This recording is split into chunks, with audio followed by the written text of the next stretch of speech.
నేస్తాలైన శ్రీరుద్ర వారి మట్టి గణేశ విగ్రహాలు ఇప్పుడు అన్ని రత్నదీప్ స్టోర్స్ లో లభ్యం. త్వరపడండి. నమస్తే, వెల్కమ్ టు సుమన్ టీవీ. నేను మీ సాయి. మల్లన్న సాగర్ రిజర్వాయర్ గత ప్రభుత్వము తెలంగాణ రాష్ట్రంలో కాళేశ్వరం ప్రాజెక్టు ద్వారా ఎత్తిపోతల పథకాలలో భాగంగా కొన్ని రిజర్వాయర్లు ఏర్పాటు చేయడం జరిగింది. అందులో భాగంగా చాలా ముఖ్యమైనది మేజర్ రిజర్వాయర్ మల్లన్న సాగర్. ఆ తర్వాత కొండపోచమ్మ రిజర్వాయర్, ఇంకా చాలా ప్రాజెక్టులు ఉన్నాయి. అయితే ఈ మల్లన్న సాగర్ ప్రాజెక్ట్ అనేది అప్పుడు కట్టేటప్పుడు కూడా చాలా వివాదాలు నెలకొన్నటువంటి పరిస్థితి. ఆ ముంపు గ్రామాల ప్రజలు పునరావాసం కానీ, మల్లన్న సాగర్ బాధితులంటూ కూడా కొంతమంది చాలామంది అనేక ఇబ్బందులు పడ్డటువంటి పరిస్థితి. సో ఆ విషయాన్ని పక్కన పెడితే మల్లన్న సాగర్ రిజర్వాయర్ కంప్లీట్ అయ్యి ఇప్పుడు నిండు కుండలా కనపడుతున్నటువంటి పరిస్థితి. 50 టీఎంసీల నీరు నిల్వ ఉండేటువంటి కెపాసిటీ కలటువంటి మల్లన్న సాగర్ ప్రాజెక్ట్. దీని ద్వారా అటు హైదరాబాద్కి జలాశయాలను తీసుకొచ్చేటువంటి విధంగా ప్రణాళికతో నిర్మించినటువంటి ప్రాజెక్ట్. బట్ ఇప్పుడు ఈ మల్లన్న సాగర్ ప్రమాదంలో పడిందా? ఈ మల్లన్న సాగర్ నిర్మించినటువంటి ప్రాంతమే ఇప్పుడు చాలా షాక్కి గురి చేసేటువంటి అంశాలను తెరపైకి తీసుకువస్తుందా అనేది ఇప్పుడు ఆందోళన కలిగిస్తుంది. సో దీనికి సంబంధించినటువంటి ఒక వార్తను ఇప్పుడు పూర్తిగా చూసేటువంటి ప్రయత్నం చేద్దాం. సో ఇది మల్లన్న సాగర్ ప్రాజెక్ట్. మనం చూస్తున్నాం, చాలా పెద్ద ఎత్తున ఉంటుంది ఈ ప్రాజెక్టు. 50 టీఎంసీల వరకు కెపాసిటీ ఉన్నటువంటి మేజర్ ప్రాజెక్ట్ ఇది. ఎర్రవల్లి దగ్గర ఉంటుంది. ఈ రిజర్వాయర్ నుంచి హైదరాబాద్కి నీళ్లు తీసుకొచ్చేటువంటి విధంగా కొండపోచమ్మ రిజర్వాయర్ అదేవిధంగా దీనికి నిర్మించినటువంటి పరిస్థితి. కానీ ఇక్కడ జరిగినటువంటి విషయం ఏంటంటే, తాజాగా అధ్యయనం ప్రకారం భూకంప జోన్లో మల్లన్న సాగర్ అనేటువంటి అంశం ఇప్పుడు తెరపైకి రావడం జరిగింది. అధ్యయనాలు లేకుండానే నిర్మాణం కాదు, సుమోటగా ఎన్జిటి విచారణ. ఎన్జిటి దీన్ని సుమోటగా తీసుకుంది ఈ అంశాన్ని. ఇప్పుడు అక్కడ అసలు నిర్మాణం ఎలా జరిగింది, అక్కడ ముందస్తు జాగ్రత్త లేకుండానే నిర్మించారా, భవిష్యత్తులో ఏం జరుగుతుంది ఒక అంచనా రాకుండానే నిర్మించారా, ఆ ప్రాంతం అనువైందో కాదో తెలుసుకోకుండానే రిజర్వాయర్ కట్టారా అనేటువంటి అంశం ఇప్పుడు తెరపైకి వస్తుంది. ఎలాంటి పరిశోధనలు అధ్యయనాలు చేయకుండానే భూకంప జోన్లో మల్లన్న సాగర్ ప్రాజెక్టును నిర్మించారంటూ ప్రచురితమైన కథనాన్ని జాతీయ హరిత ట్రిబ్యునల్ సుమోటోగా స్వీకరించింది. సమగ్ర అధ్యయనాలు చేయకుండానే భూకంప జోన్లో మల్లన్న సాగర్ను నిర్మించారంటూ తప్పుపట్టిన కాగ్ నివేదికను ఉటకాయిస్తూ ఒక ఆంగ్ల పత్రిక కథనం ప్రచురించింది. దాన్ని సుమోటోగా స్వీకరించిన ఎన్జిటి నీటిపారుదల శాఖ, ఈఎన్సీ, జిల్లా కలెక్టర్, కేంద్ర పర్యావరణ శాఖ కార్యదర్శికి నోటీసులు జారీ చేసింది. చెన్నైలోని ఎన్జిటి ధర్మాసనానికి కేసును బదిలీ చేసింది. గత నెల 7న విచారణ జరిపిన చెన్నై ధర్మాసనం మల్లన్న సాగర్ ప్రాజెక్టును సందర్శించి నివేదిక సమర్పించాలని కలెక్టర్, నీటిపారుదల శాఖను ఆదేశించింది. తదుపరి విచారణ 11న చేపట్టనుంది.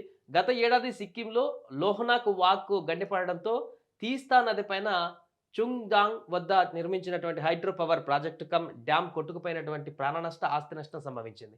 దీని ఎన్జిటి ఢిల్లీ ధర్మాసనం సుమోటోగా విచారణకు స్వీకరించింది. మల్లన్న సాగర్ సైతం ఇదే తరహాలో ఉందని, దానిపైన విచారణ నిర్వహిస్తామని ఎన్జిటి తేల్చి చెప్పింది. భూకంపాలకు సంబంధించిన అధ్యయనాలు లేకుండా మల్లన్న సాగర్ నిర్మించడంతో పాటు ఏదైనా విపత్తు జరిగితే అమలు చేయవలసిన అత్యవసర కార్యాచరణను సైతం రూపొందించడం ద్వారా ప్రభుత్వ రిజర్వాయర్తో పాటు ప్రజల ప్రాణాలను ప్రమాదంలో నెట్టేసిందంటూ కాగ్ ఆందోళన వ్యక్తం చేసిందని ఈ సందర్భంగా ఎన్జిటి గుర్తు చేసింది. మల్లన్న సాగర్ నిర్మాణం ప్రారంభించడానికి ముందే ఈ ప్రదేశంలో భూకంపాలపైన జాతీయ భౌగోళిక అధ్యయన సంస్థతో అధ్యయనం జరిపించాలని షరతు విధిస్తూ ప్రాజెక్టు ప్రాథమిక డ్రాయింగ్స్ను 2016లో సెంట్రల్ డిజైనింగ్ ఆర్గనైజేషన్ సిఈ ఆమోదించారు. ఈ అధ్యయనాలు నిర్వహించాలంటూ నీటిపారుదల శాఖ 2016 డిసెంబర్, 2017 ఆగస్టు, అక్టోబర్లో ఎన్జిఆర్ఐ డైరెక్టర్కు లేఖలు రాసింది. అధ్యయన నివేదిక వచ్చేదాకా ఆగకుండానే 2017లో నీటిపారుదల శాఖ మల్లన్న సాగర్ ప్రాజెక్టు నిర్మాణ పనులను కాంట్రాక్టర్లకు అప్పగించింది.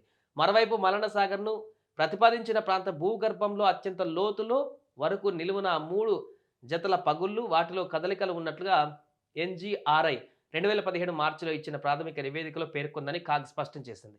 వీటి ప్రభావం పైన సమగ్ర సర్వే, పరిశోధనలు చేయాలని సిఫారసు చేసింది. ఈ సిఫారసును రాష్ట్ర నీటిపారుదల శాఖ విస్మరించిందని కాగ్ ఆక్షేపించింది. తాజాగా ఎన్జిటి ఇవే అంశాలపైన దృష్టి సారించింది. చూడండి, ఎంత పెద్ద భారీ ప్రమాదానికి గురి కాబోయేటువంటి అంశానికి సంబంధించినటువంటి విషయం ఇది.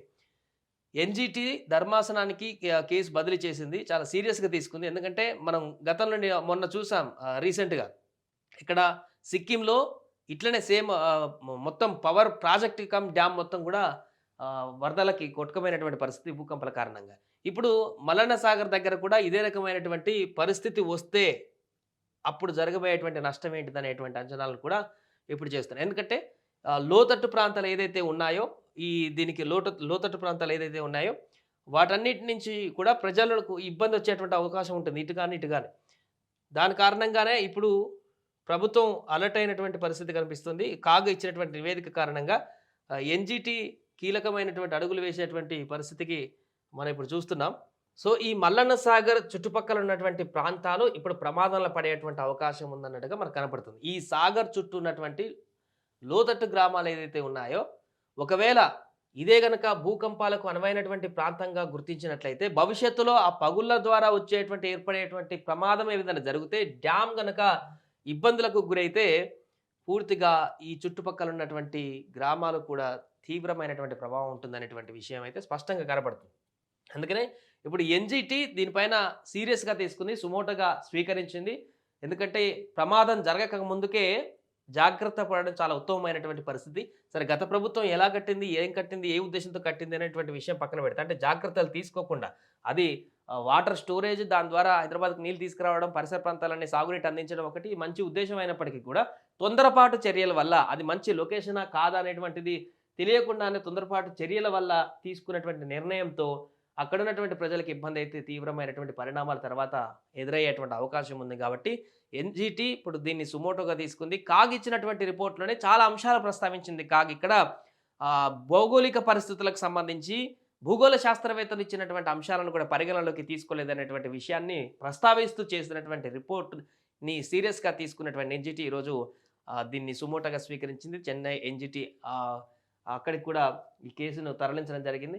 చూడాలి ఈ కేసు ఇంకా ఎప్పుడు స్పీడప్ అయ్యి దాంట్లో ఉన్నటువంటి పూర్తి వివరాలు వచ్చిన తర్వాత సాగర్‌కి సంబంధించినటువంటి మల్లన్న సాగర్‌కి సంబంధించినటువంటి సేఫ్టీ ఎంతవరకు ఉంది, దాన్ని ఒకవేళ సేఫ్టీ గనక లేకుండా అక్కడ నిర్మించినట్లయితే దాన్ని ఏం చేయబోతారనేది అయితే చూడాల్సిన అవసరం ఉంది.